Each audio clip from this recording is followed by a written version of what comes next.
क्या हिडन होता है बेटा, जी के अंदर G7, तो जी का प्लेस 7 होता है। H हमें क्या इमेज दे सकता है, H देखो ये किसकी इमेज बन सकती है सर, 8, तो H 8 हो गया।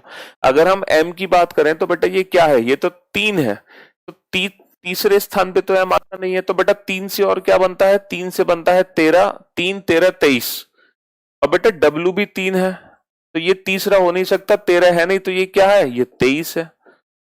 ठीक है, तो कुछ ऐसे भी लेटर्स हैं जिनकी इमेज उनके अंदर ही छिपी हुई है, अगर उनको थोड़ा सा हम ध्यान से देखें तो। ठीक है, हाँ जी, किंग्स 11, हाँ, K11 किंग्स 11। तो बहुत सारे तरीके हैं, है ना, अल्फाबेट की प्लेस की प्रैक्टिस करने के लिए। तो बेटा ये 10 मिनट का होमवर्क मेरी तरफ से होगा। आज T20 मैच होते हैं ना T20 मैचेस, T का प्लेस 20 हो गया, किंग्स 11, तो K का प्लेस 11 हो गया। ठीक, चलिए, तो ये तो बहुत बेसिक मैंने आपको बात बताई, एकदम जीरो लेवल की बात बताई बेटा, लेकिन जब तक हमारी नींव मजबूत नहीं होगी तब तक हम पिलर खड़ा नहीं कर पाएंगे। तो हमें रीजनिंग का पिलर खड़ा करना है तो पहले हम नींव डालेंगे, तो ये बेटा नींव थी। ठीक, अब हम शुरू करने जा रहे हैं चैप्टर। तो जब हम चैप्टर स्टार्ट करेंगे तो हालांकि बहुत सारी प्रैक्टिस मैं आपको इसकी आज ही करा दूंगा क्लास में। ठीक है, तो अल्फाबेटिकल सीरीज में बेसिकली क्वेश्चन किस तरीके से एग्जाम में पूछे जाते हैं, अगर हम बात करें अल्फाबेटिकल सीरीज की, तो देखो अल्फाबेटिकल सीरीज में हमें बहुत सारी सीरीज पढ़नी है, सिर्फ ABCD टू XYZ ही नहीं पढ़नी। अगर मैं बात करूं कौन कौन सी सीरीज हमें इस चैप्टर के अंदर पढ़नी है, तो पहली सीरीज तो हमें बेटा जो हम बचपन से हमें पढ़ते आए हैं, जो हमें बचपन से सिखाई गई है, वो पढ़ेंगे A to Z। सेकंड, अब थोड़ा सा अगर हम एडवांस फॉर्म में बढ़ते हैं तो हम उल्टा भी इस सीरीज से रिलेटेड क्वेश्चन पूछ सकते हैं, यानी कि हम इस सीरीज को भी पढ़ेंगे, फर्स्ट सीरीज को भी, सेकंड सीरीज को भी। और अगर हम थोड़ा सा और स्मार्ट बनने की कोशिश करें तो हम इवन सीरीज से रिलेटेड क्वेश्चन पूछ सकते हैं, इवन सीरीज, ये होती है बेटा इवन सीरीज।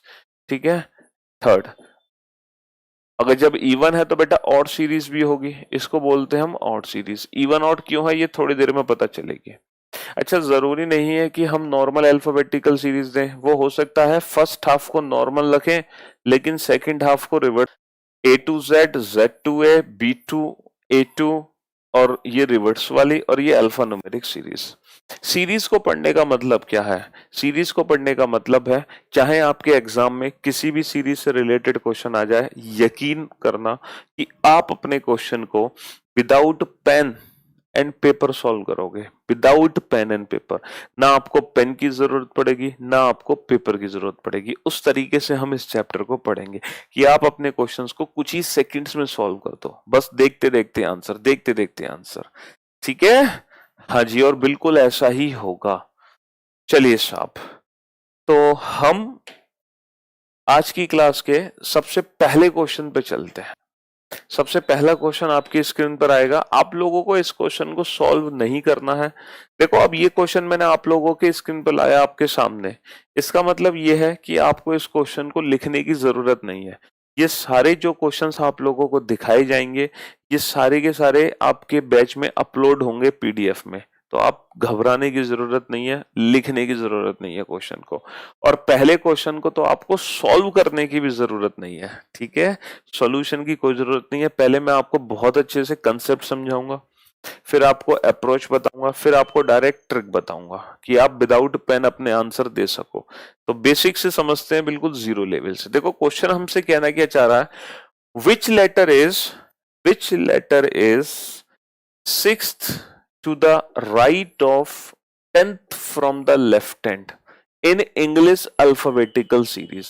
अगर हम बोलते हैं ना इन इंग्लिश अल्फाबेटिकल सीरीज, तो ये काउंटिंग होती है A to Z सीरीज में। अगर हम बोलते हैं इन अल्फाबेटिकल सीरीज, तो हमारी काउंटिंग बेटा इस सीरीज में होगी। अच्छा, मुझे ये बताओ, इस सीरीज में दो एंड है, दो छोर, जिसको हम बोलते हैं छोर, तो बेटा ये कौन सा एंड है और ये कौन सा एंड है। तो जो सीरीज होती है ना, सीरीज के जो लेफ्ट राइट होते हैं, बाएं और दाएं, वो ना हमारे अकॉर्डिंग होते हैं। बेटा जो हमारा राइट होता है वो सीरीज का राइट, जो हमारा लेफ्ट वो सीरीज का लेफ्ट। ये हमारा क्या है, ये हमारा राइट और लेफ्ट तो सबको पता होगा ना, ये हमारा क्या है, राइट। तो सीरीज का ये होता है राइट हैंड, राइट हैंड जिसको हिंदी में कहते हैं हम दाया छोर, और ये सीरीज का होता है लेफ्ट एंड, और हिंदी में इसको कहते हैं बाया छोर। तो सीरीज में दो एंड होते हैं, एक तो होता है लेफ्ट और एक होता है राइट, एक होता है बाया छोर, एक होता है दाया छोर। ठीक है, अब देखो क्वेश्चन हमसे क्या कह रहा है, क्वेश्चन हमसे कह रहा है 6 to the right of 6 to the right of 10th from the left hand, 10th from the left hand. Hindi में अगर हम पढ़े तो हिंदी में क्वेश्चन हमसे क्या कहना चाह रहा है, बाएं से 10वें के दाएं छठा। हिंदी में कहना चाह रहा है वो बाएं से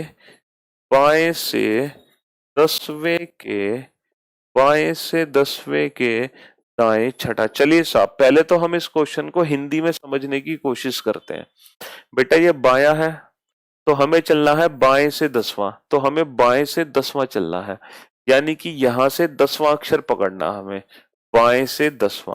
तो बाएं से 10वें के दाएं छठा, तो बाएं से 10वें के दाएं छठा, अब इसका दाया हमारा दाया, तो इसके दाएं छठे पर और आ जाओ। तो फाइनली ये हमारे क्वेश्चन का आंसर होगा बाएं से 10वें के दाएं छठा। तो ये हमारे क्वेश्चन का आंसर होगा अकॉर्डिंग टू हिंदी लैंग्वेज। अच्छा, अब हम इंग्लिश लैंग्वेज को समझने की कोशिश करते हैं। 6 to the right of what? 6 to the right of 10th from the left hand. 6 to the right of what? 10th from the left hand. So first we count 10th from the left hand. Then after 6 to the right. फिर इसके 6 to the right आ जाओ। पहले हमने 10th from the left hand count किया, then after 6 to the right। तो finally answer ये आ गया। तो लैंग्वेज चाहे इंग्लिश हो हिंदी हो, आंसर तो सेम ही आना है, ठीक है, क्योंकि दोनों लैंग्वेज